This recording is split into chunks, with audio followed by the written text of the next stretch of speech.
Hey, welcome to Scratching the Surface. I'm Jarrett Fuller, and this is my podcast about design criticism and practice. On this week's episode, I am talking to the graphic designer, educator, artist, and writer Joe Potts.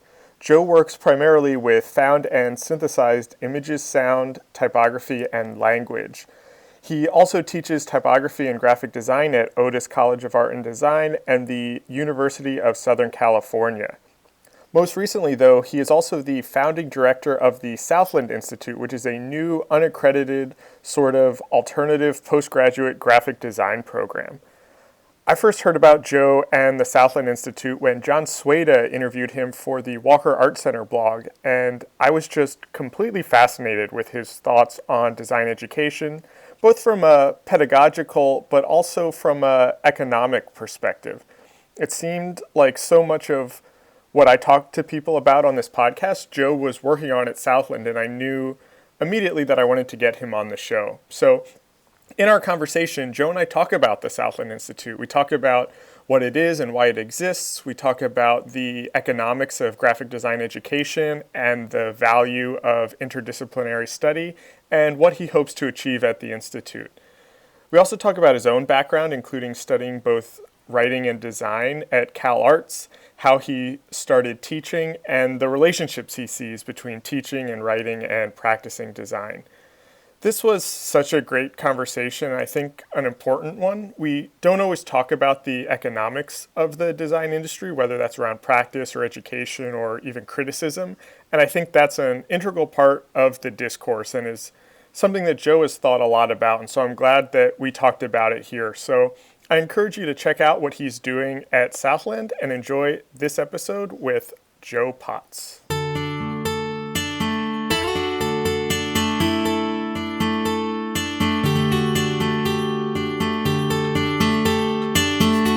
I first came across you and your work just within the last year, 2 years or so. And it's all kind of around what you're doing now and specifically with the Southland Institute. But I don't actually know much about kind of where you came from or what you were doing before. And so I thought that might be a nice way to kind of set the stage for all of this. And so I guess I'm kind of interested to begin with how you got interested in design or where you started in graphic design. So I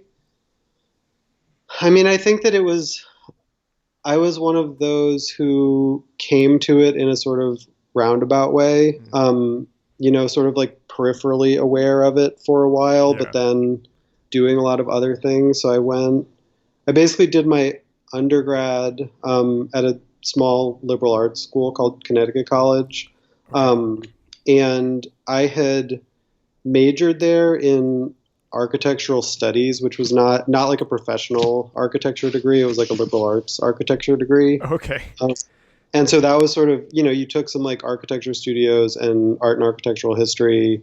But you could also like take a lot of other things and sort of have those count towards it. So, I think during that time I, was taking photography and painting and a kind of intro to design broadly course, which included like, this was like late 90s too. So it was like Illustrator existed. We were like learning to use that.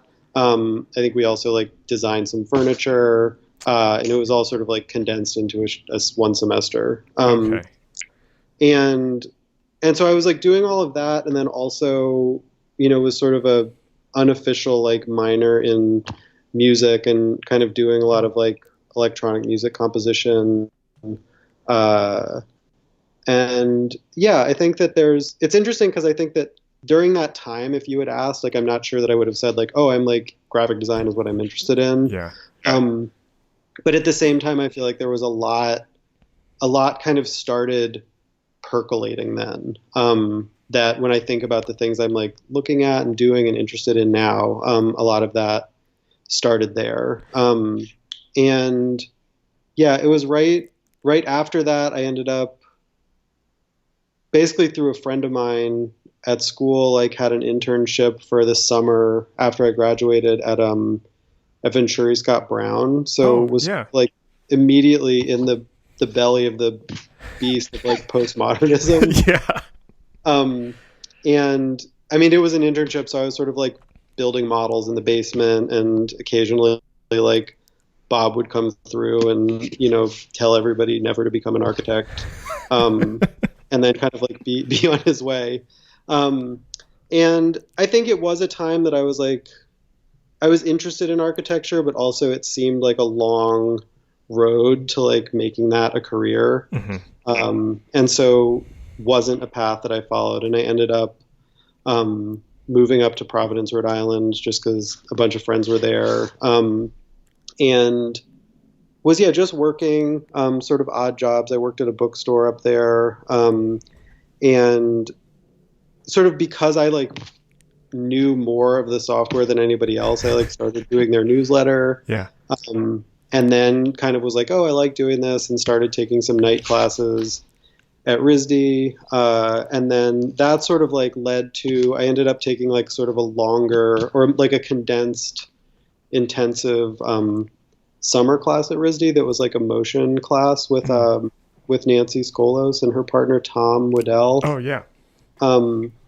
And that class, and then sort of through that, I ended up also, she like invited me to take her, she was teaching a graphic form class that fall. And so it was sort of like those two classes that I feel like really sort of like opened me up to like, oh, this is this idea of graphic design that is like, it's not just about making a newsletter. Right. It's not just about like knowing how to use Illustrator, but this sort of thing that I feel like I had been like told a lot, or people talked about a lot when I was in college, which was this idea that like liberal arts education is about learning how to think. Yeah.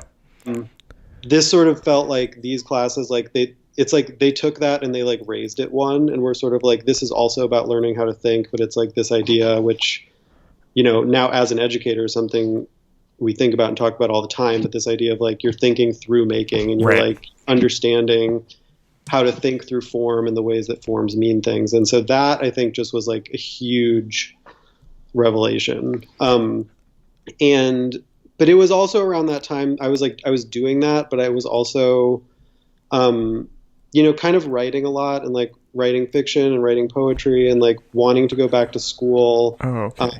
And kind of on the fence about like, oh, do I want to study writing? Do I want to study graphic design? And basically I ended up applying for the writing program at CalArts, and was interested in it because, they had this sort of more experimental, less like genre based writing program. And then also, was like aware of the design program there, and that it was this sort of like well-known, well-respected, like great design program. Although I think at that time, even I didn't know like the extent to which maybe, but I sort of went with this plan of like, well, this is a place that I can actually do all these things that I'm interested in. Okay.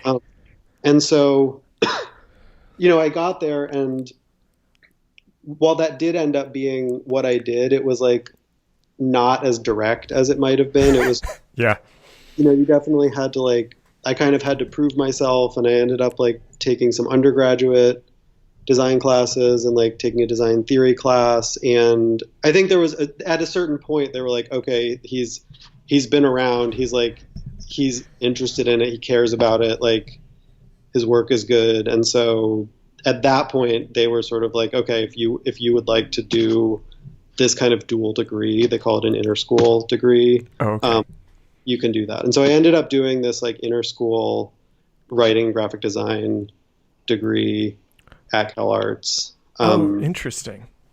Which I think it was like an extreme rarity. Like maybe someone else has done it at some point, but not many people have done it. And it was, it was amazing, but it was also sort of like too much work probably. Yeah. But again, so that's sort of like, and then I feel like my knowledge and understanding and interest in the field really kind of like deepened and matured a lot there. Obviously, like, you've talked to a lot of the people who have either gone through there or taught there. And yeah, it was just sort of like an amazing time and space. But but then so I graduated in 2009, which was just after the economy collapsed, which was like a pretty harsh time to be sort of like re-entering the world. And so, I think I was sort of like doing some odd jobs. I would sort of come on a like project by project basis, sometimes at Green Dragon office, which is Lorraine Watt's studio. Yeah. And worked on some books there with her, and a woman named Ching Wong. And then I worked at SciArc for a little while, doing their in-house stuff. But again, all of this was sort of like freelance, temporary. Right.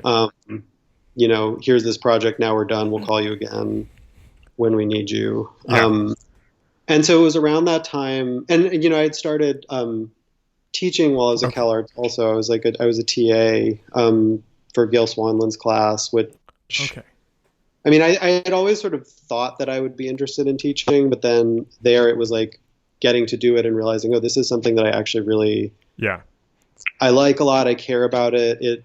I like being in the classroom. I like interacting with the students. I like kind of like thinking about education in this kind of like top level way. Like what are these things that we want to try and impart, and how can we do that through these projects and through these conversations?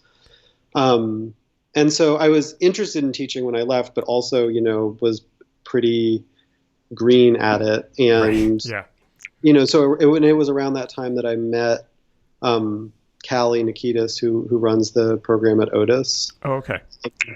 And she was kind of willing to take a chance and invited me to come on and teach a type class there. Mm-hmm.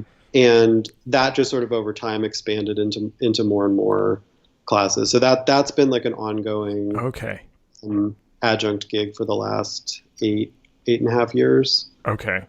And so I was doing that, and then I also sort of adjuncting around at other schools when things came up. This is so interesting. I feel like there's one, you set up basically everything else that I want to talk to you about perfectly. So now I have to kind of pick through the order that I want to ask you these things. But it's also, there are so many interesting things in here that relate to my own experience. But then I didn't realize that writing was something you were interested in kind of right from the beginning also, or that you kind of had these interests in design and writing at the same time, which again is similar to my own experience. And then when I went to graduate school at MICA, I did a double concentration. My MFA was a double concentration in graphic design and critical theory. And I was like you, I was the first graphic design student to do a double major in critical theory. And that department had like never seen anyone from the design department before. So it's like very similar to your experience. And then, last similar thing, just to kind of make all of these connections, is just like you, I always had an interest in teaching and always thought teaching would somehow become a part of something that I did. And then when I was in graduate school, my last year there, they let me teach a class, and I just really liked it. And then after graduating, wanted to make that a part of it. And so for the last year now, I've been teaching adjunct at a couple different schools, and just really over the last year have fallen even more in love with it, I think, and just want that to be a bigger and bigger part of what I do. So it's actually really interesting, a lot of the kind of similar themes that are emerging out of you telling your story.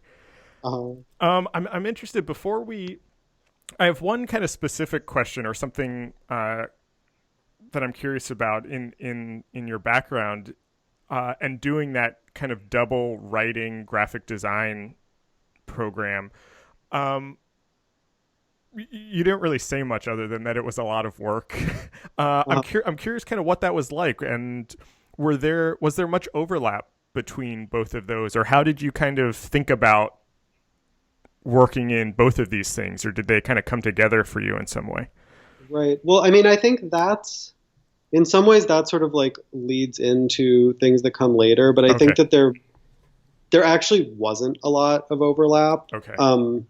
And some of that is certainly on me. Like I think that the onus to make it work together was in many ways mine, but I think that there was just sort of the workload was so high and the sort of like expectations were so high in each of them, and there wasn't really an infrastructure for crossover. Right. And it sort of felt like the people that I was talking to in the one department were sort of not really like plugged into the conversation that was happening in the other department. And so I think that there in some ways, like there are moments where it crossed over. Like I think there were some times in my like design thesis where I definitely like brought writing into that. Right. But I think that there was definitely a sort of like a tension there or a struggle there, and how that often ended up looking was just sort of like doing these things in parallel rather than having them be like as integrated as might be ideal. Yeah.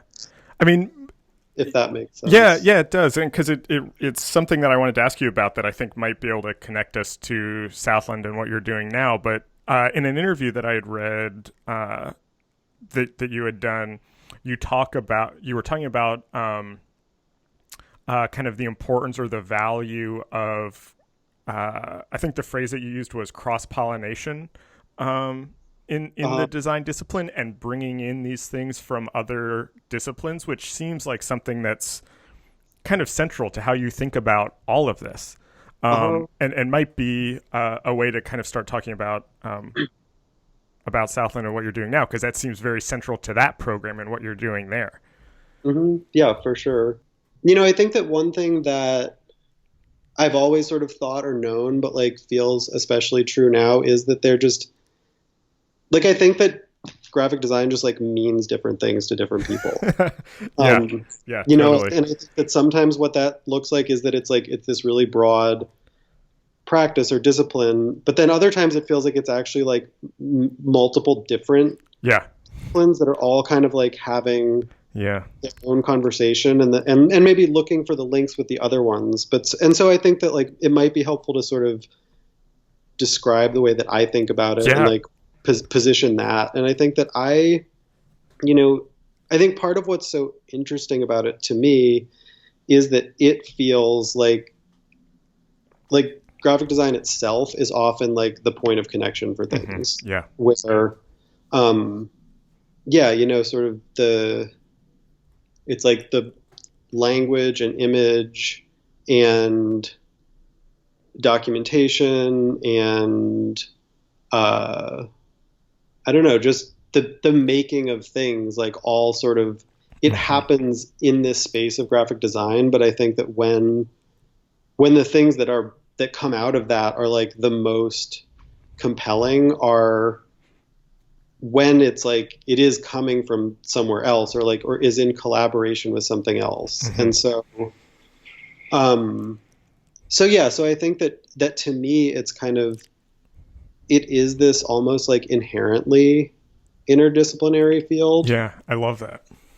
That just, it has to do with photography. It has to do with writing. It has to do with typesetting. It has to do with printing. It has to do with things that are on the screen. It has to do with like the signs on the highway. It's just like any time you like see language, it's graphic design. Yeah. And so, it feels like it touches so many other things and is always kind of in motion in a way. Yeah. And that I think part of like why it's maybe so slippery to talk about is that like it is a moving target. Yeah. Yeah. I think a lot of ways this podcast, if I'm really honest, was a way for me to try to figure out what graphic design means. Really, at its core, that's what this is kind of doing, I think. So I want to kind of use that kind of definition that you laid out to talk about Southland Institute, which is something that seems really fascinating. And so I kind of want to start, if you could kind of describe it or talk about it. I think you'd do a better job doing that than I would kind of setting it up. So what is Southland Institute? So it is, and I mean, I'm going to use some of the language like from Oh yeah, of course. because I feel like it actually like it condenses it as clearly as it can. Okay. But so I mean, what it is, you know, it's called the Southland Institute, and then you know, it sort of has this parenthetical for critical, durational, and typographic post-studio practices. And it's something that was originally conceived as basically an unaccredited interdisciplinary postgraduate typography program. So sort of definitely like thinking about it as being in conversation with typography and graphic design graduate programs.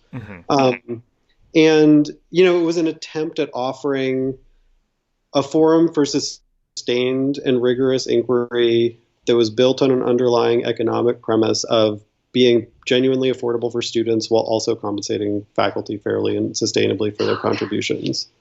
So that's sort of this idea that it's not accredited, but what it does is it sort of takes a lot of what I've found valuable from higher education in art and design and sort of tries to bring it into a sort of less institutional space. And to do that in a way that, you know, by virtue of doing it, but also in the way of sort of conscientiously doing it, sort of saying like, okay, well, what are sort of the like major like grinding issues that are going on with higher education in the United States right now? And, you know, I think that like the cost is certainly one of them. And I mean, it's been almost 10 years now, but it's like, I still feel like it's like as a relatively recent graduate, someone who's like graduated since the 2008, 2009. Yeah. You know, I'm sort of in this position of like dealing with this like huge debt that even people who graduated, I think 10 years, 15 years before that never had to contend with. And, you know, so I'm doing that. And then while also sort of trying to navigate this world of teaching in these accredited institutions where, you know, you're just sort of like, you're in it. And so you're kind of, it's hard to not see the way that, it like the equation doesn't balance out. You know, sort of the degree you have that enables you to teach there ends up sort of like bringing in very little, like not a lot. And so it ends up sort of being a labor of love.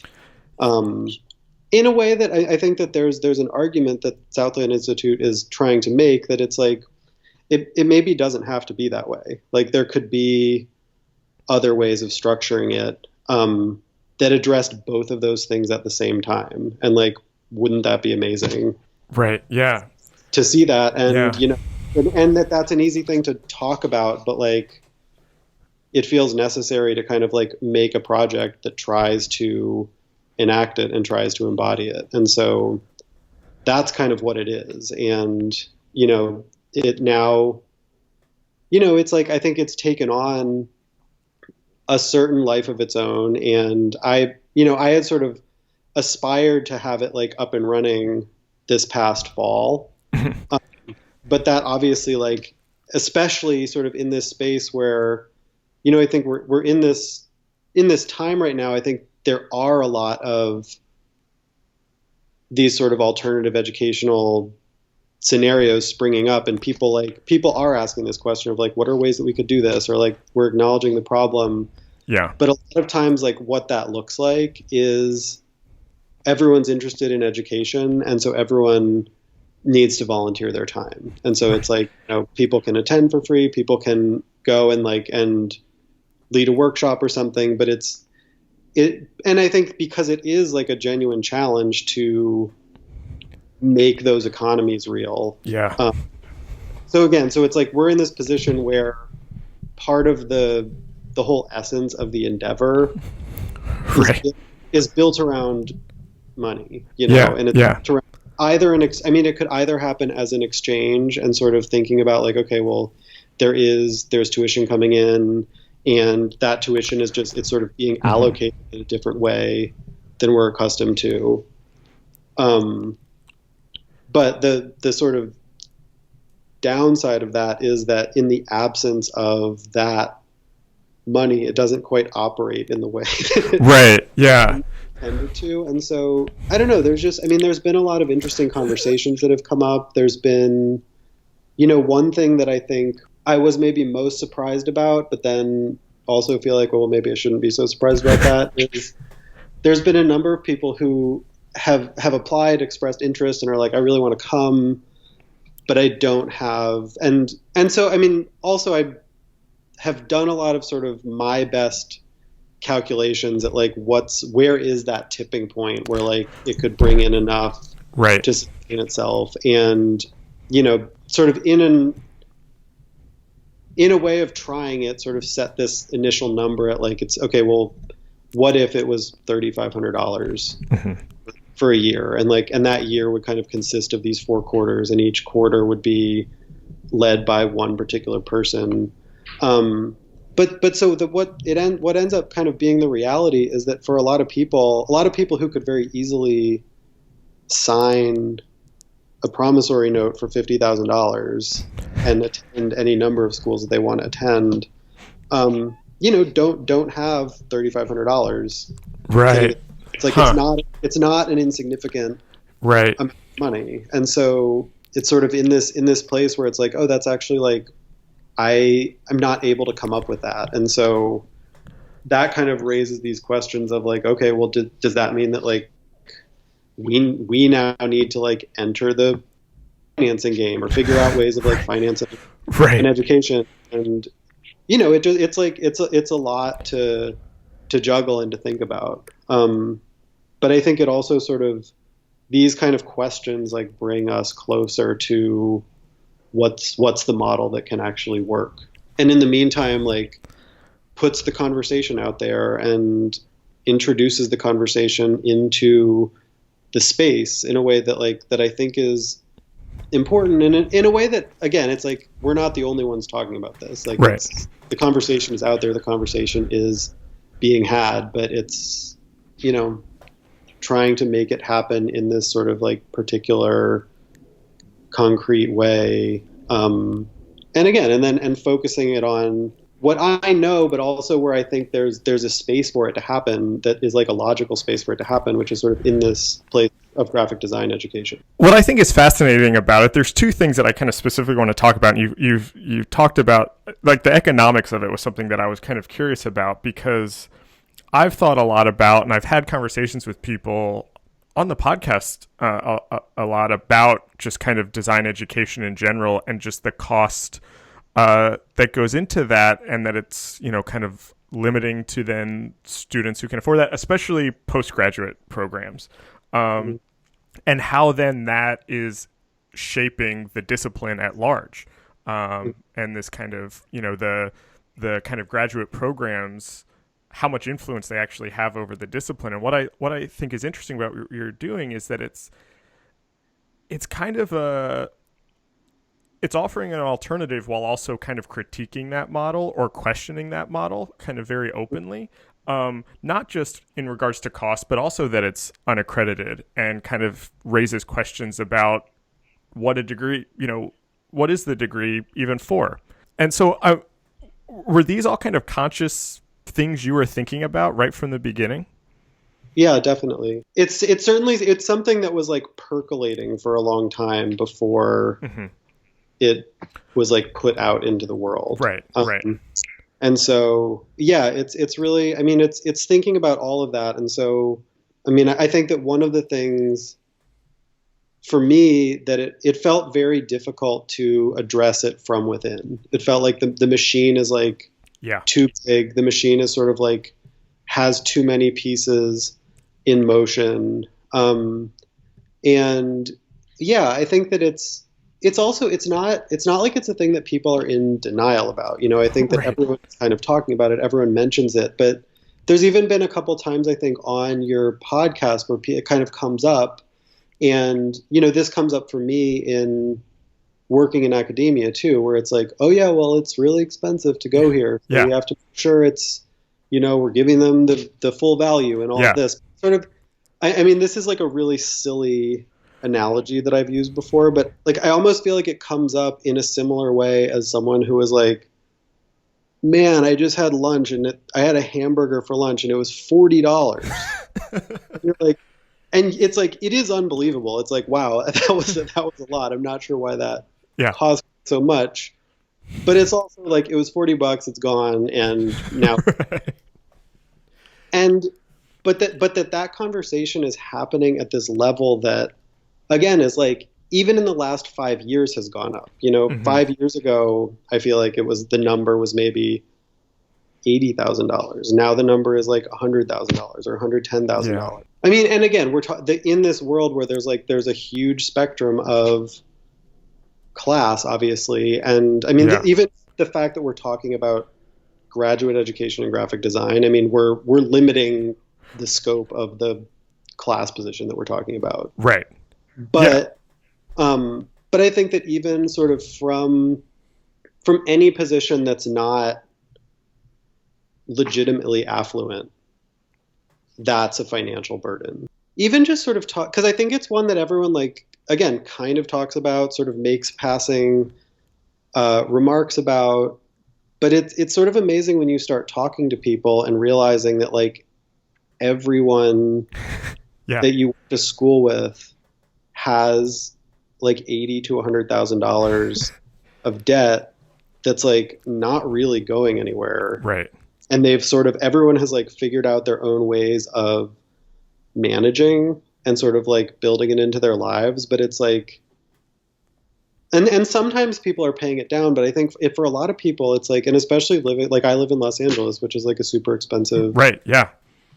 city to live in. And so it really is. I mean, and some of this just comes back to like doing the math. Well, I want to call out something that you said in there that I think is interesting about, when you're paying this much money that the school, the professors, have to kind of make it worth your while, make it worth your money.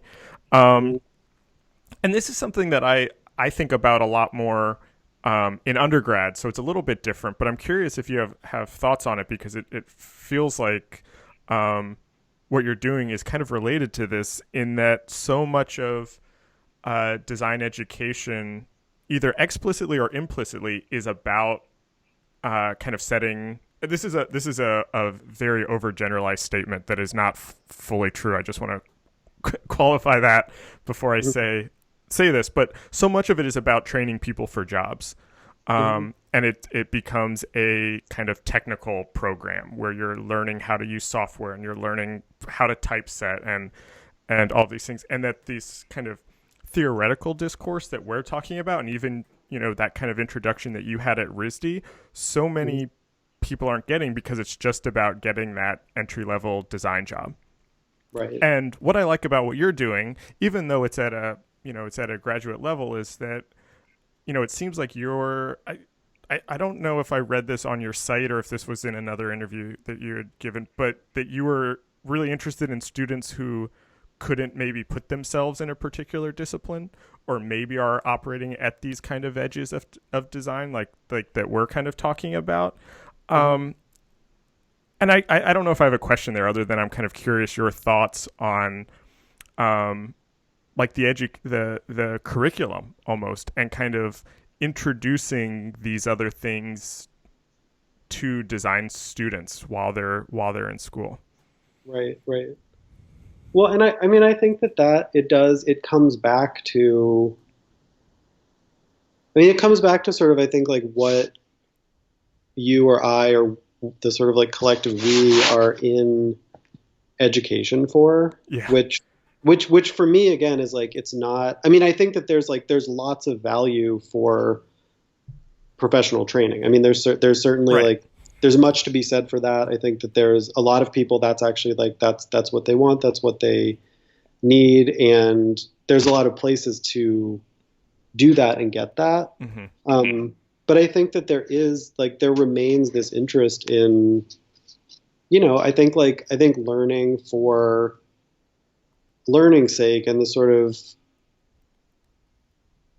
this way of, again, I mean, going back to that sort of like the liberal arts ideal of like Yeah. learn how to think, or um, even I think a kind of like art school ideal of like learning how to Yeah. make and understand form and like talk about what like forms in the world Yeah. mean, and Yeah. being able to kind of like critically analyze the world around us in a way that's like let's sort of like peel the skin back and like see this for what it is. And that, Right. I don't know, to me I think like that's a lot of what education is about. It's about learning to Yeah. look closer and read the world, and whether that's, again, I mean, in our field it's like it's reading images, it's understanding typography. Yeah. In other fields it would be like, reading texts or understanding Right. science. Right. Yeah. Yeah. But I think, again, it's like it's very different than training. Right. Um, and it is, I think it's also like hard to quantify. And I think there's another sort of like talking point of higher ed that, I mean, has been going on like, since I was in college when it was still very expensive, but which is like, can you really put a price on that? Yeah. Yeah. Like it's invaluable. You can't possibly put a price on it. I'm curious if both teaching, the teaching jobs that you do, kind of adjunct, and then Southland, has that had an influence on how you think about your own design practice, or have things that you've kind of been thinking about in regards to all of this that we're talking about when you're doing kind of design work for clients and things? Do those things filter in at all, or have there been overlap there? I think yes. I mean, and I think I'm also coming from what's maybe an interesting place of, not being a person who like had a long design career and then like went back to school and then started teaching. Right. It's just like I started working professionally and teaching at the same time. Oh, yeah. And so, I mean, in what I would consider a sort of like, higher level way of thinking about graphic design, or sort of working on like, I think like projects that I'm proud of, projects that I'm like, oh yeah, this is like the kind of work that I do. Yeah. And so I think that there has actually maybe never been a time for me where those things were separate. It's like, Oh, yeah. I've always been kind of thinking about work when I'm teaching and thinking about teaching when I'm working. And yeah, just the ways that, I don't know. I mean, I think that, and I'm sure I've said this before at some point, but like the ways that teaching is about like paying attention and like seeing Yeah. what's going on and like Yeah. responding to things and sort of coming up with like, okay, here's kind of the what needs to happen or what we want to happen, and then here's a way that we can like set that ball in motion. Hmm. And then from there we really need to kind of like look what comes from that, and Yeah. talk to students about like what are, figuring out where they're at and sort of finding this place that's like between the work and the person and the prompt or the conversation, and sort of like connecting all those pieces. Yeah. And I think that like that idea, I mean, it doesn't always happen, obviously there's like things that come in that's like, I need this thing in 2 days. Can you do it? Right. And then I'm not thinking about those things. And I'm just Right. try to make that thing and get it to you in time. Yeah. Yeah. Do you? Um, I almost hesitate asking this because I think it kind of sounds a little weird, but I'm interested in like what you hope students get out of Southland and the people that come through that, thinking about these things in this different way, as not just being able to do this without some sort of financial burden, but what are the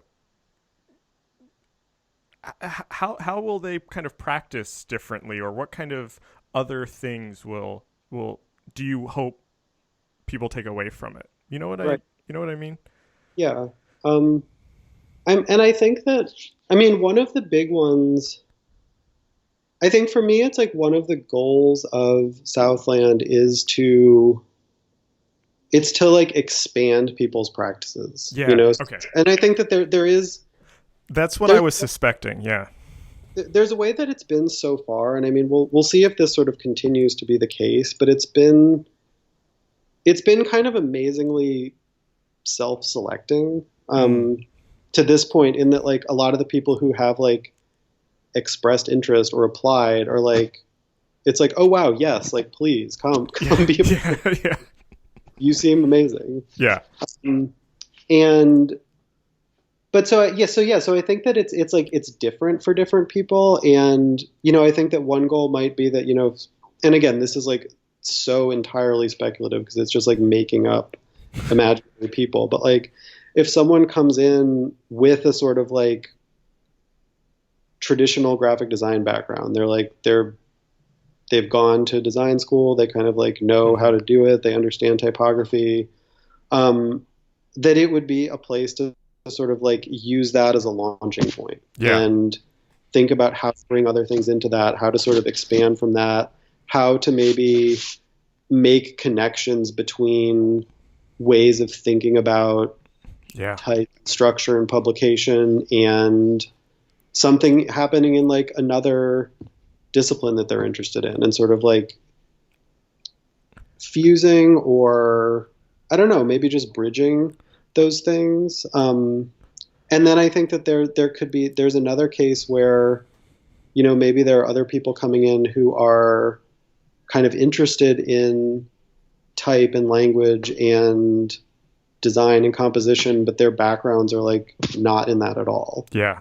That it would be a place for them to sort of maybe hone some of those skills and like work on those things. And I think in an ideal scenario, there might be a balance of people who are able to sort of help each other. And I don't know. And I think it does come back to, because I think something else that I've been kind of interested and ultimately not surprised to find, but like, people really do want to know. They're like, what's the curriculum? Like, what am I gonna learn if I come there? Yeah. And I think that there's, in some ways, it's like that mentality even is like not. Yeah.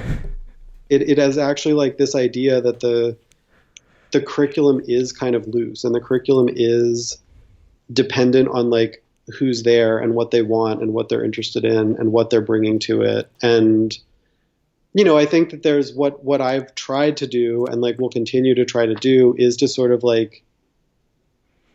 stake out a position of like, these are things that we're looking at, these are things that we're interested in, and these things will sort of invariably be folded into conversations or maybe assignments or trips, but that it's like that there is this sort of, it's very self-directed in a lot of ways, and that it sort of depends on, again, it's like it's about response, and it's like it's about not being one size it's all like here's the class and here's what we're going to do from week to week. I love that. That leads in kind of to my last two questions. These are questions that I ask everybody to kind of end the interview. And this first one is something I feel like we've kind of been talking about this a little bit throughout, but I'm interested in what are the topics or issues that you think are kind of pressing designers today, or that designers should be talking about and grappling with.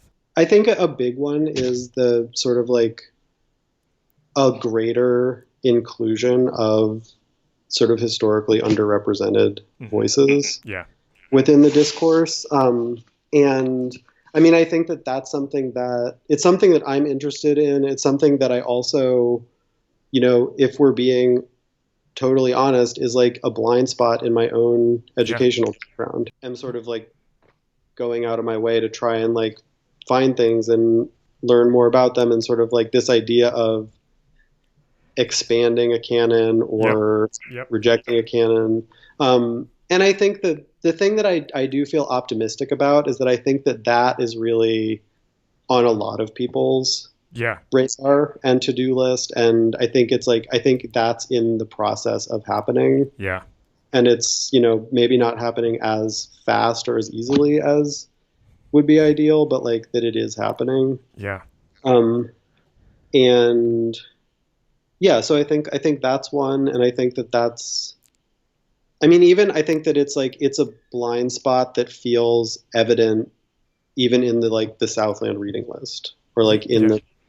the books on the prospectus. I think there's this way that's like, oh wow, that actually it is more like Euro and white than would be ideal. Yeah. Yeah. No, I mean, I that is something I think about all the time, especially in regards to the podcast. And it's much more, it's still, the podcast is still too, white American European, Hmm.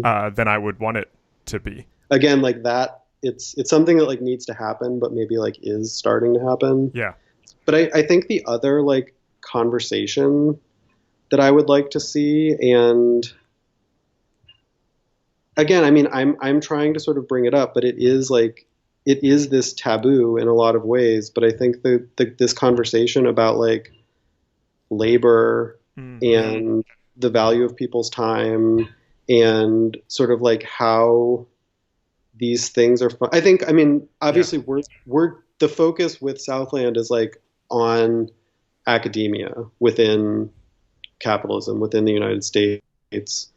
But then I think it also extends to like the field in general and Yeah. sort of things like I don't know. I mean, there was a letter there. Do you know there's that program? I think it's in London called Evening Class. No, I don't think so.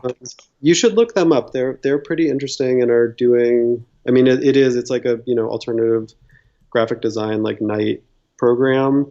But they recently like wrote this kind of group letter that was to like job boards, and it was just sort of saying like, don't post jobs that like don't list the salary. Mm. Just Yeah. that practice like needs to stop. And I feel like that practice is, again, it's like sort of completely rampant in this way that like puts the power Yeah. the people hiring and takes the power away from the people looking for jobs and like Yeah. Yeah. doesn't put them in a position to negotiate. It just sort of like puts you in this endless cycle of like applying for jobs and like going through this whole Yeah. thing and then, like at the very very end finding out that it pays like half of what it should. Right. And then you're sort of like, well, I've gone to all the trouble to do this, like should I take it? And so I think that that question around labor and like labor in the academy and in the Yeah. industry, and the sort of some of the sort of like received and normalized ideas about like ways of doing business, which is that like, if you do a thing and it brings in $80,000, like $2,000 of that goes to the person at the bottom, Yeah. and then it kind of like filters up until this like large chunk goes to the people at the top. And I mean that obviously that is just like a critique Yeah. of capitalism that I'm like far from the first person to like suggest. But I think that it just doesn't happen. And I feel like anytime it sort of does come up or has come up, there's always sort of like a shift away from it. Or it's Yeah. like, well, if we're talking about that, it means we're not focusing on the students. It means we're not focusing on the curriculum. It means, we need to not talk about that because there's nothing we can do about it. And we need to Yeah. focus on what we're teaching. And I think I think that is a problem. And I think like that conversation should be being had more often at kind of all levels. And Yeah. I think students being aware of it too. I think sort of students being aware of like the way that their institutions are being run, or Right. the way that business operates, and kind of like, again, and I think some of it is about how capitalism works, but some of it is like actually just about like financial literacy and Right. economic literacy and being like, oh, and I think it's funny because some of that, again, just being someone who was like, I've always been interested in the arts and ideas and like Yeah. it's not until my like mid 30s that I was like, oh, this Right. is kind of how the system works. This is Right. how the banking system works. This is how debt works. This Right. is how, and so I think an understanding of those things and like a sort of more open conversation about those things is something that I would like to see happening more. Yeah, I think that's great. I mean, and that definitely, I feel like, at least in the circles that I'm in, is not talked about in graphic design, especially at all. And so I think that's great. My last question: you had mentioned the reading list on the Southland site, but I'm kind of curious. Thinking about all of these things we're talking about, Mhm. are there who are the kind of the writers or the books or the people that have influenced how you're thinking about all of these things, or that if someone's listening to this and is kind of really interested in these things, what's the reading list that you would give to them? I feel like I'm in a funny position to answer this because that is like what the Southland reading list is. Yeah, And so we can just I send would them there if you want. well, and yeah, I mean, and I was going to say, if anyone listening to this is interested and even wants one, like they should go to the site and email us, and we'll send them out a hard copy if they Oh, like, nice. or it's online. Um, but I think that there's also, there is that, and that sort of forms this like foundation in a lot of ways. But I think there's also like some things that I've just come to recently and been reading or Yeah. been interested in. And one of them, this was a little while back that I read it, but there's and maybe this is actually even on the list, I forget, but the artist Maria Eichhorn did a Hmm. book that's called The Artist Contract, which, Oh, this sounds familiar. and she basically, it's like the project is her interviewing um, artists who have used either the sort of artist contract that Seth Sieglaub came up with, Mm. um, or some sort of derivative of that, or like use a contract as part of their, like in their art practice or as part of their art practice. Oh, interesting. And so she talks to Seth Sieglaub, she talks to Hans Hake and Daniel Buren, and Lawrence Weiner and Adrian Piper. Oh, Um, nice. and yeah, it's like super readable and just, feels really kind of like engaged with Yeah. a lot of these things, sort of like how the contract functions.